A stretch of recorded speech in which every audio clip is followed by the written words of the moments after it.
Good morning, good morning, good morning, good morning, and welcome to another Irish tale. This isn't an ancient Irish tale. This is another one of Ireland's creatures. This one is called the Dullahan. So hit that subscribe button, enjoy a horn of mead, sit back, relax, like this video, and enjoy learning about the Irish Dullahan. The Dullahan is also known as the mythological Headless Horseman and is the embodiment of the Celtic god Crom. His is the story of a headless rider who comes and roams the lands of Ireland looking for victims whose lives he intends to take. So now let's explore how he is seen in the Irish Celtic mythology.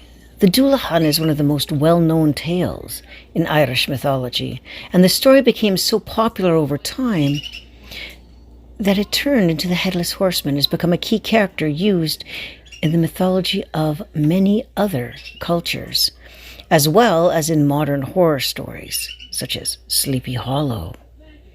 The Dullahan is most well known for his headless appearance, and there's many stories that suggest how he lost his head, one of which being that he was a soldier, and in his previous life he had his head taken from him in battle.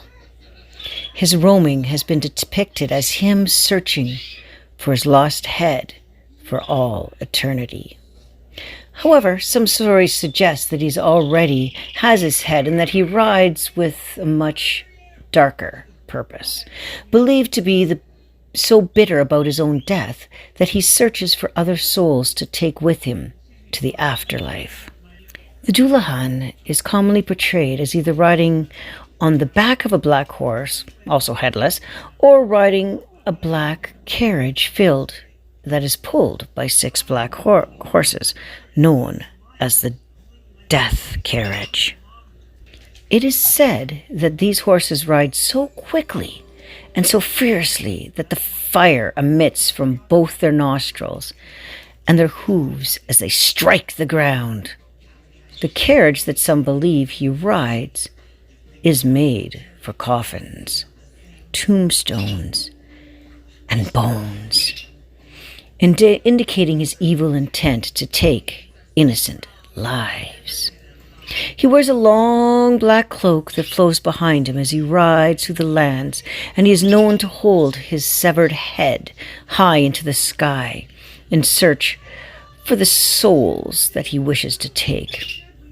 His severed head has a terrible appearance, covered in rotting flesh that gives off a strong odor of rotting cheese with a complexion of stale dough.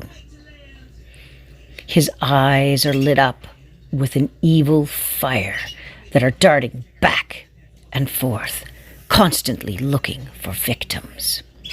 Stay out of the Dullahan's path, because no locked gate stays closed when he approaches, bursting open to let the Dullahan through. As he makes his way through towns and villages after dark, the people hide behind their curtains, because if anyone were to look at him, they would immediately be blinded. This is caused by whippings of their eyes out with a whip made from a human spine, or by throwing a basin of blood into their eyes. He has the ability to speak only once on a journey, and that is to say the name of the person whose life he wishes to take.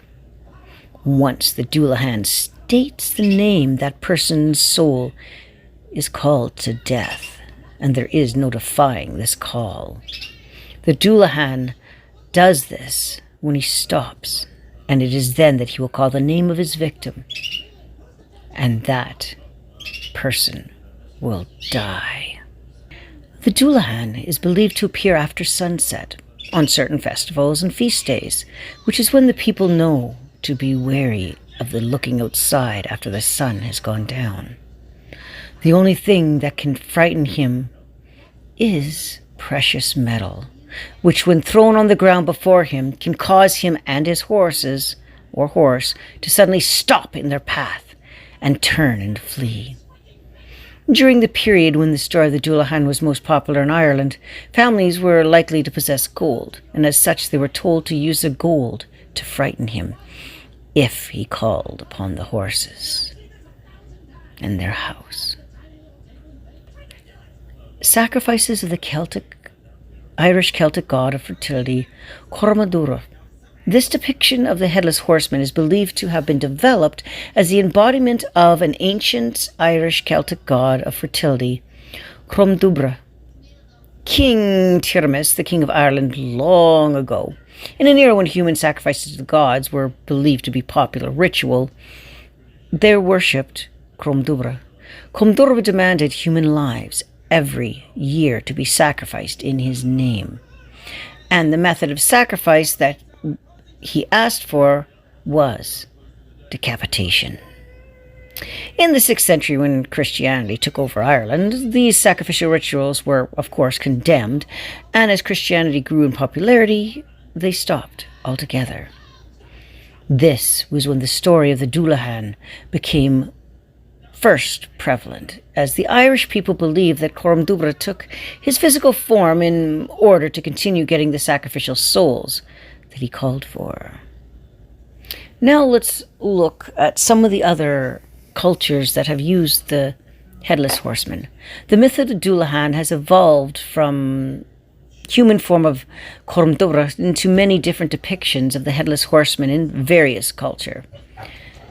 The legend of Sleepy Hollow in America is based on this Irish legend, telling the story of a soldier who lost his head in the American Revolution and rose during the festival of Sammonius to search for it.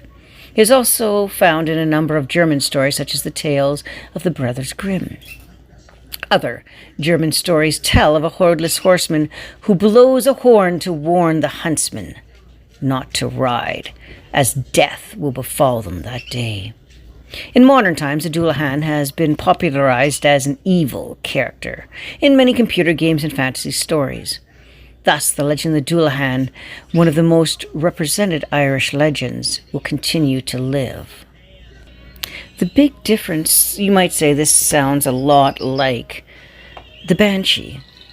While unlike the Banshee, the Dullahan does not pursue specific families, and it is summoning of a soul of a dying person rather than, a death warning.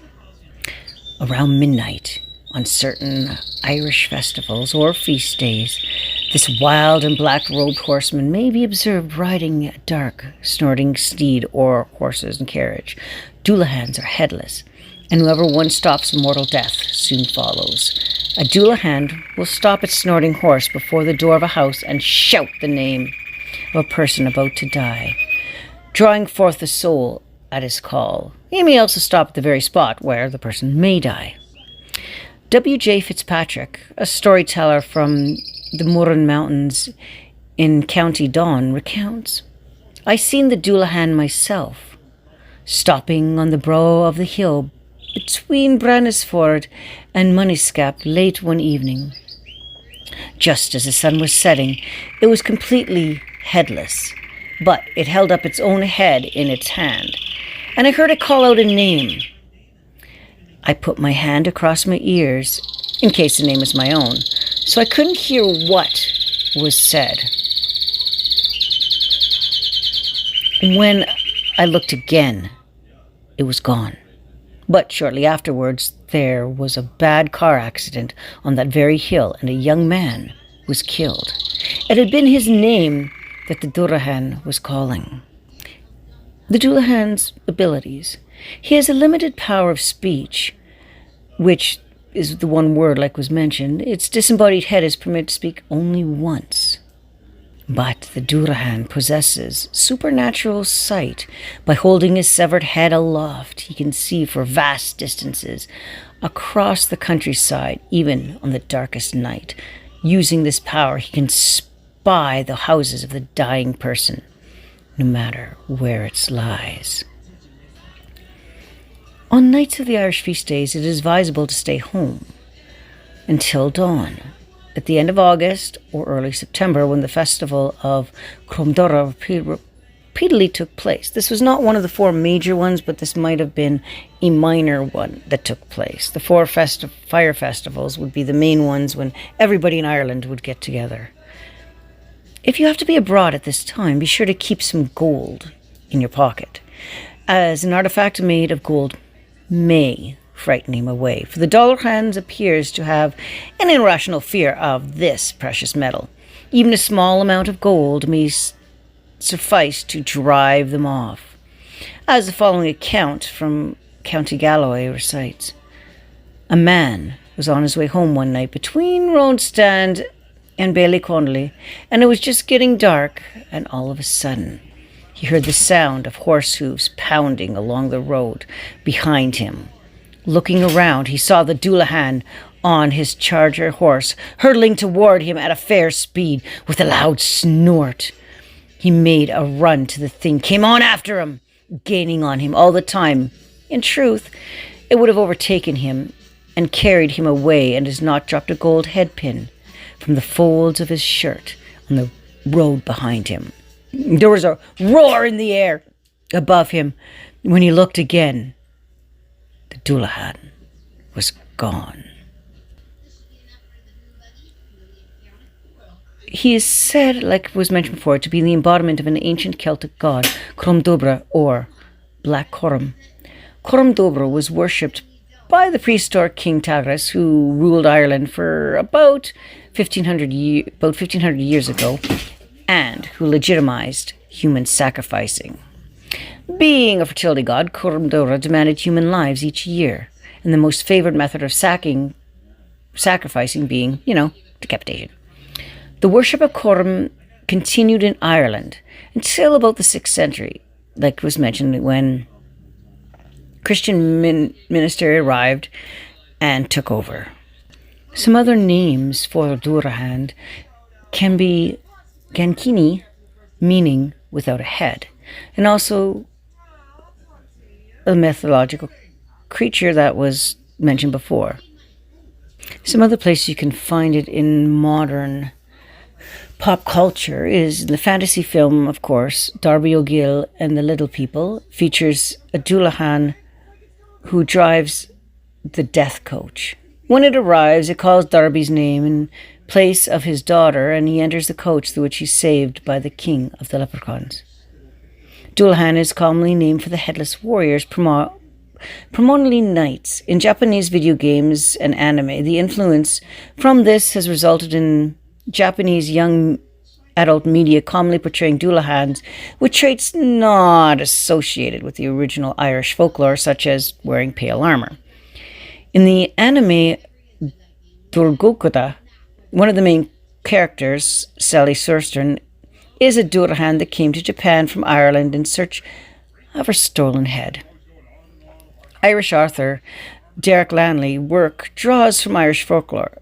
In this novel, Shidukuri Pleasant Mortal Coil features a Dullahan who drives a coach of barrows which is pulled by 4 headless horses and is summoned to collect any human who has heard call of the Banshee.